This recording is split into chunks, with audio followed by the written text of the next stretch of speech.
When my daughter-in-law looked at me across that restaurant table and told me ever so sweetly that they all understood if I needed to leave early, I didn't get angry. I didn't cry. I just smiled. I smiled because in that moment, everything became crystal clear. You see, for 30 years, I'd been invisible, not on purpose, but by choice. I was the quiet one in the corner, the woman in the worn-out coat, the mother who never had a fancy title or a new car. My son, David, he's a good boy. He is. But he married into a family that saw the world in two colors, the color of money and the color of everything else. And to them, my entire world was painted in the dull shades of everything else. For years, I let them see what they wanted to see. A widow, a retired school secretary, a woman living on a small pension and social security. Someone to be pitied, maybe helped, but never truly included. It wasn't a lie, not really. It was just a very, very small piece of a much larger picture. But that night at David's birthday dinner, his wife Claire's parents were visiting from out of state. They were people who collected country clubs like some people collect stamps. And I decided to give them exactly the person they expected to meet. The invisible woman. I wanted to see how they would treat her. I wanted to feel their kindness, or lack of it, firsthand. I never expected what happened. By the time dessert was served, the truth had come out, and it didn't just shock them. It shattered the perfect little world they had built around my son. And the saddest part, they brought it all on themselves. Let me tell you how I got there. Let me tell you who I really am. My name is Alina, but everyone calls me Ellie. I'm 72 years old. For most of my life, I was just David's mom. And for most of his life, that's all I wanted to be. David was my whole world. His father passed away when he was just a toddler, a construction accident. It was sudden, it was devastating, and it left me with a mountain of grief and a tiny little boy to raise on my own. Back then, I worked as a secretary at our local elementary school. It was a good job, honest work. I was there when the kids came in with their scraped knees and when the parents came in with their worries. I loved it. But after David's dad died, I knew I had to do more. I couldn't just depend on that small paycheck and a prayer. So, at night, after David was asleep, I started to learn. I took correspondence courses in accounting. I read books about investing from the library. I taught myself about the stock market, about real estate, about how money could work for you if you were smart and patient. It wasn't about being rich. It was about security. It was about making sure David never had to worry, never had to go without. I started small. I'd put $50 a month into a mutual fund. I bought a tiny, rundown house with the life insurance money from his father, fixed it up myself on weekends, and rented it out. It was a lot of work. I remember painting a whole bedroom while David napped in his playpen in the corner. Over the years, that one house became two. Two became four. The money I saved from my secretary job, the money from the rentals, it all went back into the market. I never spent it on myself. I drove the same old sedan for 12 years. I bought my clothes at the same discount stores. We lived in the same small, 3-bedroom house on a quiet street with a friendly mortgage. To the world, I was Ellie, the school secretary, the widow, the quiet lady next door. And that was fine by me. I saw what happened to people who flashed their wealth. They attracted the wrong kind of friends, the wrong kind of attention. I wanted David to grow up knowing the value of $1, the satisfaction of earning something himself. When he wanted a new bike, he had to mow lawns and save his allowance. When he wanted a car, he got a part-time job at the grocery store. He grumbled about it sometimes, but it built his character. It made him strong. He went to college on a partial scholarship, and with student loans, he had to pay back himself. I offered to help, of course, but he was proud. He wanted to do it on his own. "I got this, Mom," he'd say, and my heart would just swell with pride. He met Claire in his senior year of college. She was beautiful, polished, from a well-to-do family in a neighboring state. Her father, Robert, was a successful dentist with his own practice.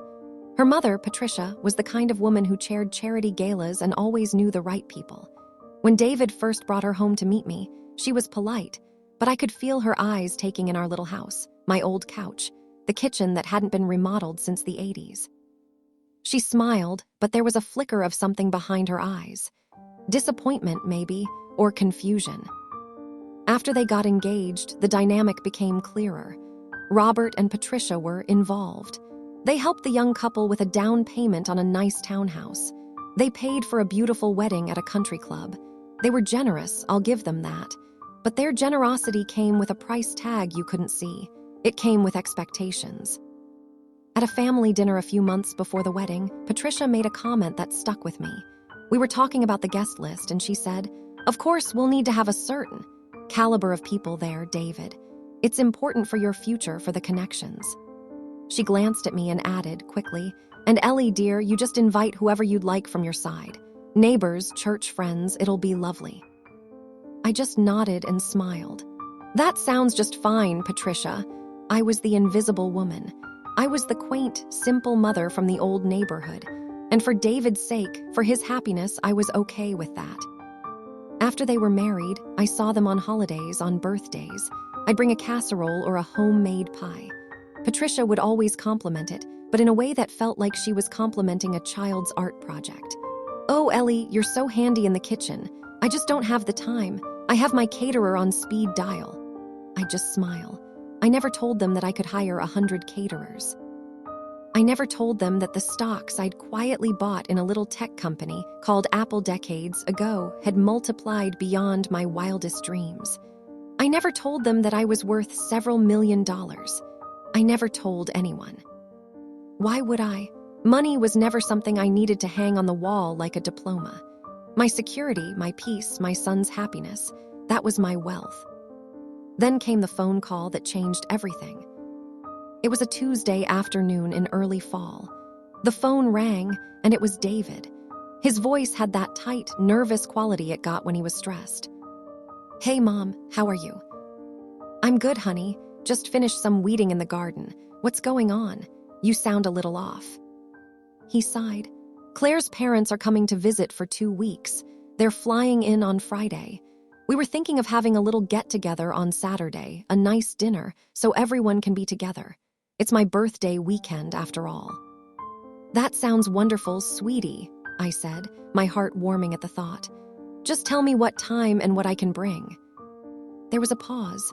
"Well, Mom," Claire thought, "we thought maybe we'd go out to a restaurant, a nice one. Her parents are treating us." "Oh, that's very generous of them," I said, waiting for the invitation. It didn't come immediately. "Mom," he finally said, his voice dropping even lower, "you know how Claire's mom is. She's already planning the whole thing. She's been sending me links to restaurants all week. She's very particular." I understood immediately. He wasn't just telling me about a dinner. He was warning me. Prepare for judgment. Prepare to be measured. "That's fine, honey. You just tell me where and when. I'll be there. I'll put on my best dress." I tried to make it sound light, but my stomach felt heavy. "The restaurant is called the Gilded Lily. It's downtown, very fancy. Patricia made the reservation. She said it's a place where you can only get a table if you know someone." He sounded tired, already worn out by the whole production. "I'll find it," I assured him. After I hung up, I sat in my quiet living room for a long time. I looked at my hands, a little rough from the gardening. I looked at my reflection in the dark TV screen, an ordinary woman in an ordinary house. And then I made a decision. It wasn't a plan for revenge. It wasn't a scheme to humiliate anyone. It was a test, a simple, quiet test. I wanted to see the truth. I wanted to see Patricia and Robert's real faces, not the polite masks they wore for family occasions.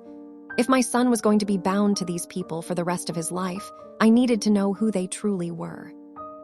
I needed to see how they would treat a woman they believed had nothing to offer them. So on Saturday afternoon, I didn't put on my best dress. I put on my oldest. I had a simple navy blue dress, years old, a little faded from washing. It was clean and neat, but it was clearly not from a boutique. I put on a pair of plain, low-heeled black shoes that were comfortable but scuffed at the toes. No jewelry, not even my mother's simple gold locket. I pulled my gray hair back into a plain ponytail. I grabbed my old, worn canvas tote bag, the one I used for groceries. I looked in the mirror. I saw a woman who could easily be overlooked, a woman who looked like she might count her pennies before buying a loaf of bread. Perfect. I took a bus downtown. It was a long ride, but I didn't mind. I watched the city change from familiar neighborhoods to the gleaming towers of the financial district. The Gilded Lily was in one of those towers on the top floor. When I walked in, the lobby was all marble and chrome. A doorman in a long coat looked me up and down, his expression perfectly neutral. "Can I help you, ma'am?" "I'm here for the David Miller party," I said, my voice soft. He pointed to a bank of elevators. "Top floor, the hostess will assist you." The elevator ride felt like an eternity. When the doors opened, I stepped into another world. It was all warm lighting, white tablecloths, and huge windows showing off the glittering city skyline. A young woman with a clipboard, the hostess, gave me a smile that faltered just a little as she took in my outfit. "Welcome to the Gilded Lily. You're here for..." "The Miller party," I repeated. "Right this way." She led me through the restaurant. I could feel eyes on me, just for a second, the way people glance at someone who doesn't quite fit the picture. I kept my eyes forward, my posture a little stooped, my steps small and uncertain. And then I saw them, a large, round table by the window with the best view of the city. David was there, looking handsome in a new blue blazer. He saw me first, and his face did something complicated. Relief that I was there, mixed with a flash of panic as he took in my appearance. Beside him was Claire, my daughter-in-law. She was beautiful as always in a sleek emerald green dress, her blonde hair perfectly styled. She gave me a tight, quick smile. And then there was Patricia. Oh, Patricia. She was draped in cream-colored silk, a string of real pearls at her neck, her hair an artfully crafted helmet of silver blonde. Her eyes scanned me from head to toe in a nanosecond, and I saw it. The flicker. The same one from all those years ago, but this time it wasn't hidden. It was a look of pure, unadulterated disdain. A quick glance at her husband, Robert, who was adjusting his expensive watch, confirmed it. They had seen me. And they had already filed me away. "Alina," Patricia said, extending a hand with perfectly manicured nails. Her hand was cool and limp. "So lovely you could make it. The traffic can be so dreadful, can't it? Did you have any trouble finding the place?" The implication was clear. "Did your little bus route get you here okay?" "No trouble at all, Patricia," I said, taking my seat, the one right next to David. "It's a beautiful restaurant." Robert gave me a curt nod. "David tells us you're retired now. From the school, was it?" "Yes, from the elementary school. 30 years as a secretary." I kept my eyes down, fiddling with my cloth napkin. Patricia smiled, a smile that didn't reach her eyes. "How wonderful to have a simple, quiet life. It must be so fulfilling, and so different from our world, of course. Robert and I were just saying we've been so busy. We just closed on a little vacation place in the mountains. Nothing major, just a cabin," she used air quotes, "with a few extra bedrooms. We needed somewhere to get away from all the business." The rest of the evening unfolded exactly as I knew it would. The conversation swirled around me like a river around a stone. They talked about their little cabin, which, based on the description, was a sprawling estate. They talked about Robert's new golf membership. They talked about a charity gala they were chairing. The prices were casually dropped. "This wine is $200 a bottle, but you can really taste the difference, can't you?" Patricia would say, taking a delicate sip. When the waiter came, a young man with a practiced air of superiority, Patricia ordered for the table in rapid-fire French. Then she turned to me. "I hope you don't mind, Alina. I ordered you the salmon. It's the most sensible option." Sensible was code for cheapest. I just smiled. "That sounds lovely, dear." Throughout the meal, Patricia peppered me with questions, each one a tiny, velvet-wrapped dagger. "Do you get out much, Alina? It must be hard getting around the city without a car. Oh, you live in that little house still. It must be so much space for just you. Have you ever thought about downsizing to one of those? Assisted living communities. They have such nice activities. David tells us you're a whiz at saving money. You must have a little nest egg put away. It's so important to be careful at your age." David was getting more and more uncomfortable. He kept trying to steer the conversation elsewhere. "Mom, remember that time we went camping?" He'd interject, but Patricia would just nod politely and then turn back to me. "So, Alina," she said, leaning in as if sharing a secret. "We've been meaning to talk to you. We're so happy David is part of our family. He's a wonderful young man, and we want to make sure that his life is as uncomplicated as possible." I felt a cold knot form in my stomach. Here it was. "Robert and I have a financial planner, a brilliant man. she continued, her voice dripping with false concern. And he always talks about future planning and removing potential burdens. And we thought about you. A burden? I asked, my voice quiet. Oh, no, not a burden, she laughed, a tinkling, practiced sound. Just a consideration. You're not getting any younger, Alina. And while you have your little pension and social security, we all know that's not enough. Not really. God forbid something happens. A health scare, who would pay for it? Robert chimed in for the first time. What Patricia is trying to say, Ellie, is that we want to help. We've set up a small fund. A few $100s a month just to help with your expenses, your medications, whatever you need. That way, you're taken care of and David doesn't have to worry. He can focus on his career, on his family, on building a life with Claire. The offer hung in the air. A few $100s a month, charity, hush money, a way to ensure the poor mother didn't become an inconvenience. They weren't offering to help me. They were offering to buy my silence, my invisibility, my absence from my son's life. David's face was pale. That's not necessary, he started, but Patricia held up a perfectly manicured hand. David, sweetheart, let the adults talk. We're just trying to be a good family. The knot in my stomach unfroze and a strange, calm warmth spread through me. The test was over. I had my answer. They weren't just snobs. They were cruel. They saw human beings as assets and liabilities, and they had just labeled me a liability they wanted to write off. I slowly put down my fork. I dabbed my mouth with my napkin, and I looked up not at Patricia but at my son. His eyes were full of apology, of shame. David, I said, my voice clear and steady, no longer the timid whisper. It's okay. Then I turned to Patricia. I didn't smile this time. I just looked at her. The warmth in the room seemed to dissipate. Patricia's confident smile faltered for just a second. A few $100s a month, I repeated. That's very specific. Well, Patricia said, recovering, we thought it was a realistic, helpful amount, something to supplement your income. I nodded slowly. And in exchange for this help, what would you ask of me? Patricia blinked. I don't understand. We're not asking for anything. We're giving.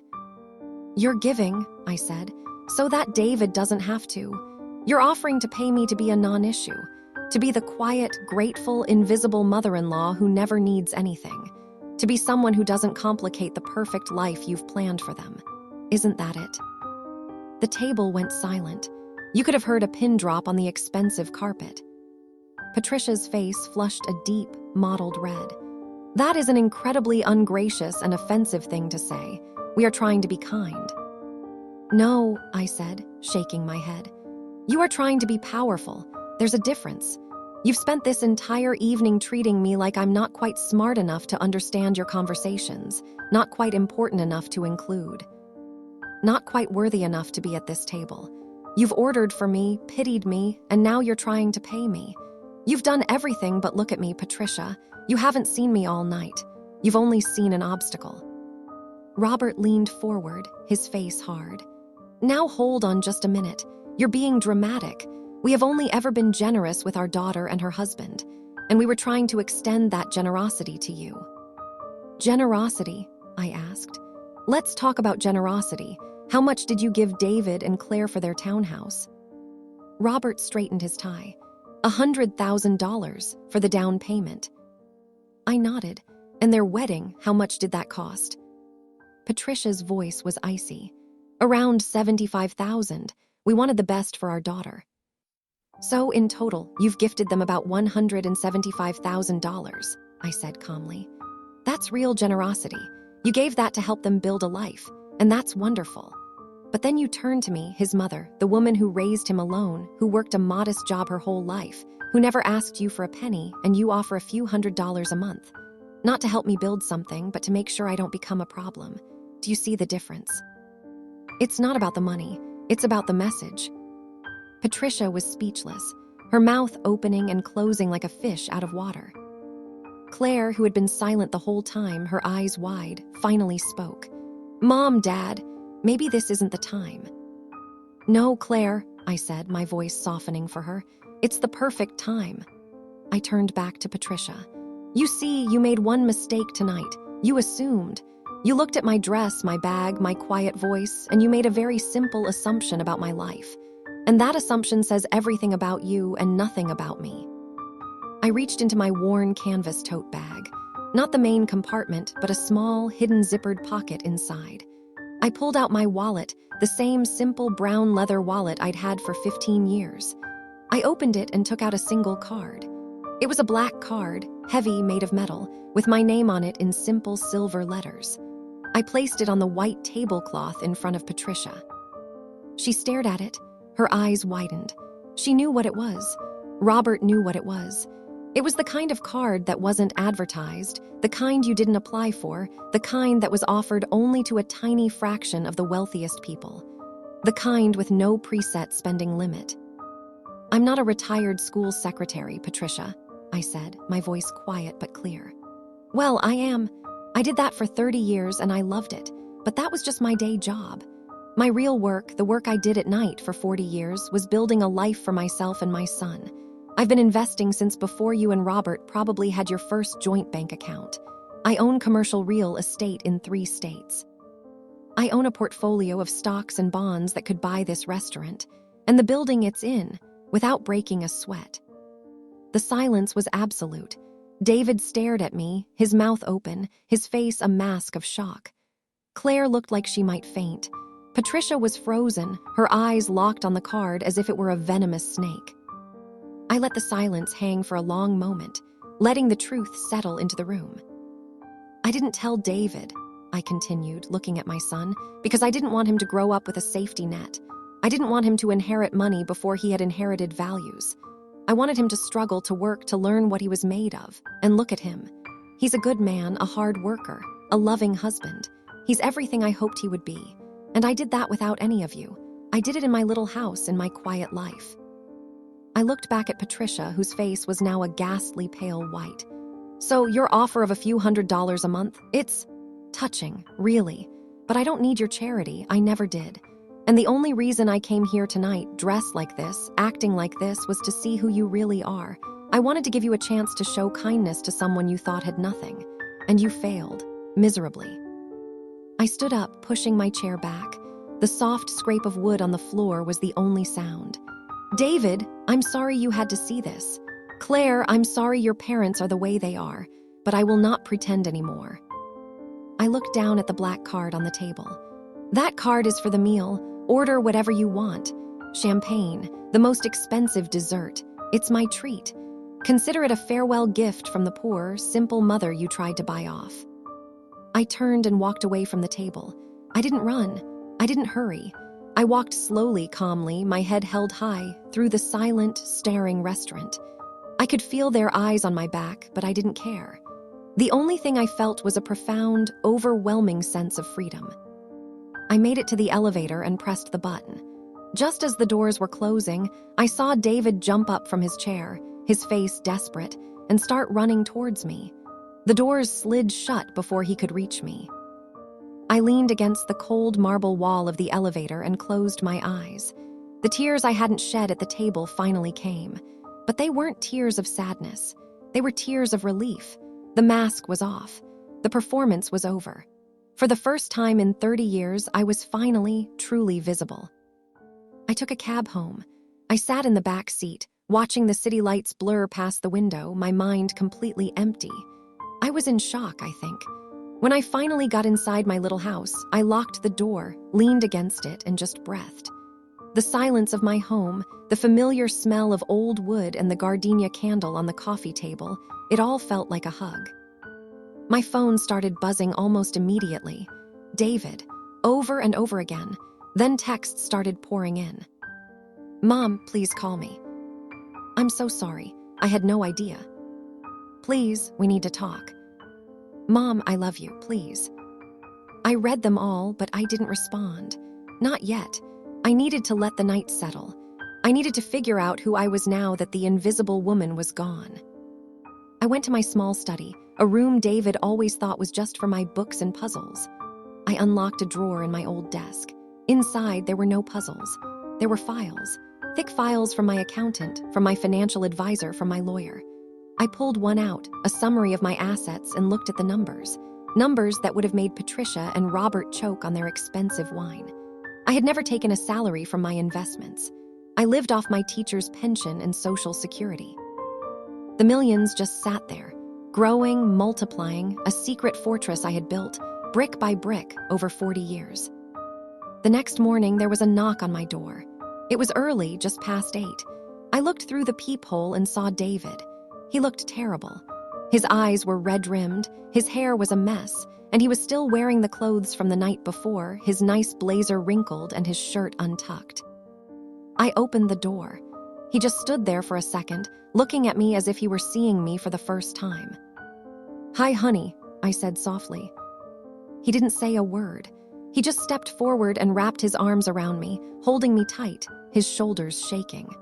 I held him, the same way I had when he was a little boy who'd fallen off his bike. "I'm so sorry, Mom," he whispered into my hair. "I'm so sorry. I didn't know. I never asked. I just went along with everything. I let them treat you like that. I'm so ashamed." "Hush now," I said, stroking his back. "It's okay. You didn't know. I didn't want you to know." He pulled back, his eyes searching my face. "But why? Why would you hide all of that? All that work, all that success? I'm your son. I would have been so proud of you." I led him to the kitchen and put on the coffee pot. We sat at the small kitchen table, the same table where he'd done his homework for 18 years. "I didn't hide it from you to hurt you, David. I hid it to protect you. After your father died, I was terrified that we'd end up on the street. So I worked. I saved. I built a wall of money around us so that nothing bad could ever get in. And when that wall got bigger and bigger, I didn't know how to show it to you. I was afraid it would change things, that you'd stop being my determined, hardworking son. That you'd become someone who waited for an inheritance instead of building his own life." He listened, his coffee untouched. "But last night, what you did." "I had to know," I said. "I had to see if Claire's parents were good people. Not for me, but for you, for your future. And I'm sorry, honey, but they're not. They're not bad people in the way that criminals are bad. They're worse. They're the kind of people who break your spirit with a smile and call it generosity." David nodded slowly. "Claire is devastated. She didn't know her mom would do that. She's so angry at them. We argued all night. She's on my side, Mom, completely." "That's good," I said. "That's a good sign. She has to decide what kind of person she wants to be. She's not her parents. She has a chance." Over the next few days, the fallout was intense. Robert called me, his voice stiff and formal, to apologize for any misunderstanding. I told him there was no misunderstanding, and I hung up. Patricia sent a long, rambling email about how they were just overprotective parents who had their daughter's best interests at heart. I deleted it. Claire came to see me a week later. She was nervous, twisting her hands in her lap as she sat on my couch. She apologized, not for her parents' actions, but for her own silence. She admitted that she had always known her parents were judgmental and controlling, but she'd never had the courage to stand up to them. Seeing me, someone they couldn't intimidate or buy off, had been a wake-up call. "I don't want to be like them," she whispered, tears in her eyes. "I love David. I want to build a real life with him, a life based on love, not money." I believed her. I saw a frightened young woman in there, desperate to break free from the gilded cage her parents had built for her. "It's a choice you have to make every single day, Claire," I told her. "It won't be easy. They won't let go without a fight. But if you choose love, if you choose David, you'll never be alone." The dynamic between David, Claire, and her parents shifted dramatically. They stopped taking their money. They told them they needed space. Robert and Patricia were furious, of course. They sent angry letters, made dramatic phone calls, even showed up at their townhouse unannounced. But David and Claire held firm. They were a team. And something beautiful began to happen. The distance from her parents allowed Claire to get closer to me. She started coming over on Sunday afternoons. We'd garden together, or she'd help me bake, or we'd just sit on the porch and talk. Not about money or status, but about life. About books. About her hopes and fears. I watched her soften, watched the hard, polished shell she'd inherited from her mother begin to crack and fall away. I saw the real Claire emerging, and she was kind and funny and good. A few months after that night at the Gilded Lily, David and Claire had us all over for a simple dinner at their townhouse. It was just the three of us. David grilled chicken in the backyard, Claire made a salad, and I brought a homemade apple pie. We ate at their small kitchen table, laughing and talking as the sun went down. It was the most perfect, peaceful evening. After dinner, Claire walked me to my car. She hugged me, a real, warm hug. "Thank you, Ellie," she whispered, "for everything, for that night, for being brave enough to show us the truth." I hugged her back. "You're welcome, sweetheart, but you're the one who was brave enough to choose a different path." As I drove home through the quiet streets, I thought about that night at the restaurant. The humiliation, the anger, the confrontation. It had been painful, but it had also been a gift. It had ripped away the lies and pretense that were suffocating my son's marriage. It had given Claire the chance to become the woman she was meant to be, and it had freed me from the prison of my own silence. You know, people often ask me if I regret it, if I regret keeping my secret for so long, if I regret the way I revealed it. And I always tell them the same thing. I don't regret a single moment. I don't regret the years of quiet saving, of working 2 jobs, one in the daylight, one in the dark of my study. That was the foundation of everything. I don't regret raising David to know the value of $1 and the pride of earning his own way. It made him the man he is today. And I don't regret that night at the Gilded Lily. It wasn't about revenge. It was about truth. It was about refusing to be invisible anymore. It was about forcing people to see not just me, but their own reflection in the harsh light of honesty. That night taught me something profound. True wealth isn't in your bank account. It's in your ability to be still, to be quiet, to watch and learn. It's in the strength you build when no one is watching. And most of all, it's in the love you give freely, without expecting anything in return. Patricia and Robert, they're still out there, I suppose, still collecting things, still measuring people, still trying to buy love and respect. Claire has very little contact with them now. It's sad in a way. They have all that money and they'll probably die alone, surrounded by their beautiful, empty things. They remind me of a line I read once. He who dies with the most toys still dies. But me, I have my little house, my garden, my memories. I have a son who calls me every day just to say he loves me. I have a daughter-in-law who has become a true friend.